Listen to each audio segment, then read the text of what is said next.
Selamat pagi, salam sejahtera untuk kita semua. Kembali lagi kita bertemu dalam Renungan Harian Toraya edisi hari Rabu 11 Januari 2023. Firman Tuhan pagi ini akan kita dengarkan dari kitab Kisah Para Rasul pasal 9 ayat 19b hingga ayat 31. Sebelum membaca dan merenungkan bersama firman Tuhan, mari memohon tuntunan Roh Kudus. Kita berdoa. Bapa kami yang di sorga, pagi ini kami mengucap syukur karena Tuhan masih mengaruniakan waktu untuk menjalani kehidupan ini. Tetapi sebelum kami memulai aktivitas kami hari ini, kami akan bersama-sama membaca dan merenungkan firman Tuhan. Oleh karena itu, mohon tuntunan Roh Kudus-Mu untuk menguasai hati dan pikiran kami, sehingga kami dapat memahami kebenaran firman-Mu seturut kehendak-Mu saja. Dalam nama Tuhan Yesus, kami berdoa dan mengucap syukur. Amin.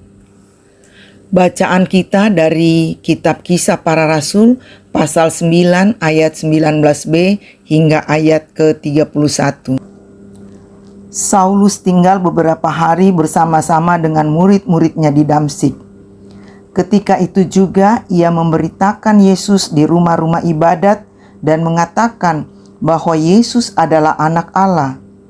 Semua orang yang mendengar hal itu heran dan berkata, "Bukankah dia ini yang di Yerusalem mau membinasakan barang siapa yang memanggil nama Yesus ini? Dan bukankah ia datang ke sini dengan maksud untuk menangkap dan membawa mereka ke hadapan imam-imam kepala?"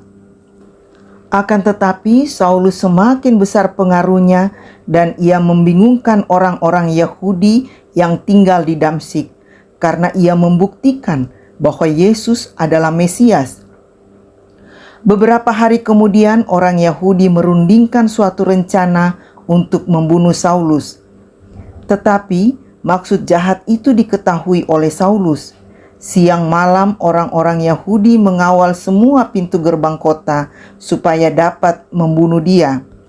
Sungguh pun demikian, pada suatu malam murid-muridnya mengambilnya dan menurunkannya dari atas tembok kota dalam sebuah keranjang. Setibanya di Yerusalem, Saulus mencoba menggabungkan diri kepada murid-murid. Tetapi semuanya takut kepadanya karena mereka tidak dapat percaya bahwa ia juga seorang murid.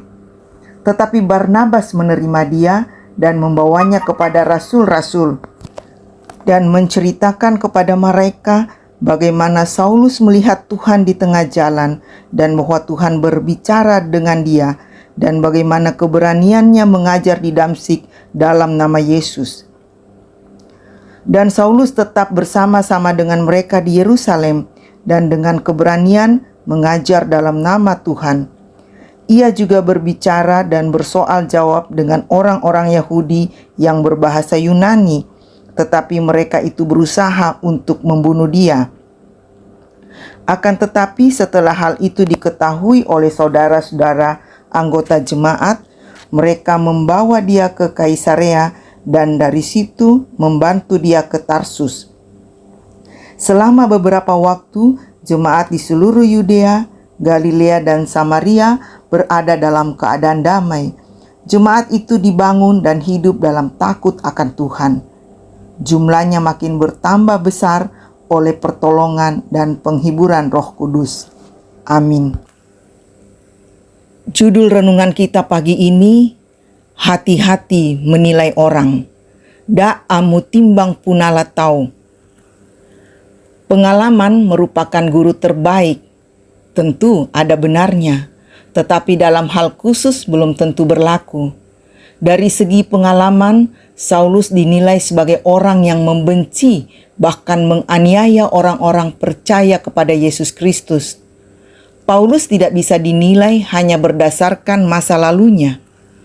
Setelah pertobatannya di Damsyik, Saulus masih dicurigai ayat 21 dan dibenci ayat 23. Saulus memberitakan bahwa Yesus adalah anak Allah. ia diterima anggota persekutuan dan merekalah yang menyelamatkan Paulus. Ayat 25. Di Yerusalem, Saulus masih dicurigai, bahkan ditakuti jemaat karena pengalaman mereka pada masa lampau. Ayat 26 hingga ayat 27. Orang Yahudi berusaha untuk membunuh Saulus. Ayat 29. Namun, warga jemaat berhasil membawa beliau keluar dari Yerusalem menuju Kaisarea dan ke Tarsus. Ayat 30. Perjalanan Saulus yang penuh ketegangan disebabkan oleh penilaian orang tentang masa lampaunya. Di masa lampau, Saulus dikenal penggerak orang Yahudi yang membenci warga jemaat. Pasal 9 ayat 1-2. Dengan demikian, di mata warga jemaat, Saulus merupakan penjahat yang kejam. Tidak mudah menghilangkan pengaruh masa lampau, apalagi ketika itu sangat menyakitkan hati atau sangat mengecewakan. Di awal tahun 2023 ini, mari kita belajar bagaimana menerima dan mengampuni orang-orang yang telah menyakiti dan mengecewakan kita.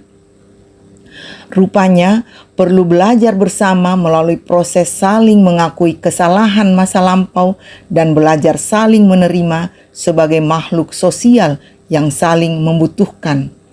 Dan di atas semuanya itu, sebagai anak-anak Tuhan, kita percaya Roh Kudus terus menopang dan membimbing kita.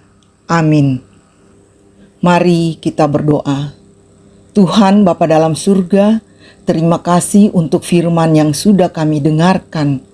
Jangan biarkan kami terbelenggu dengan pengalaman pahit di masa lampau, tetapi mampukan kami dapat mengampuni mereka yang telah menyakiti kami, sehingga kami dapat hidup dalam damai sejahtera-Mu. Kami berdoa untuk berbagai pergumulan hidup yang dihadapi oleh jemaat Tuhan, apakah itu masalah kesehatan, pekerjaan, finansial, rumah tangga, atau apapun juga.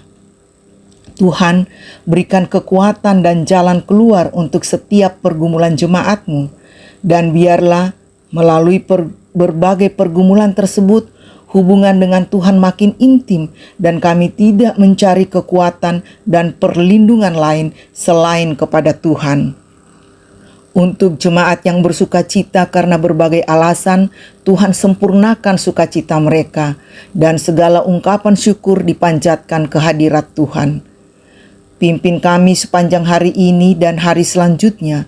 Biarlah kami selalu melakukan hal yang menyenangkan hati Tuhan. Jauhkan daripada kami melakukan hal yang tidak berkenan di hadirat-Mu. Dalam nama Tuhan Yesus, kami berdoa dan mengucap syukur. Amin. Demikian waktu teduh pagi ini, Tuhan Yesus memberkati.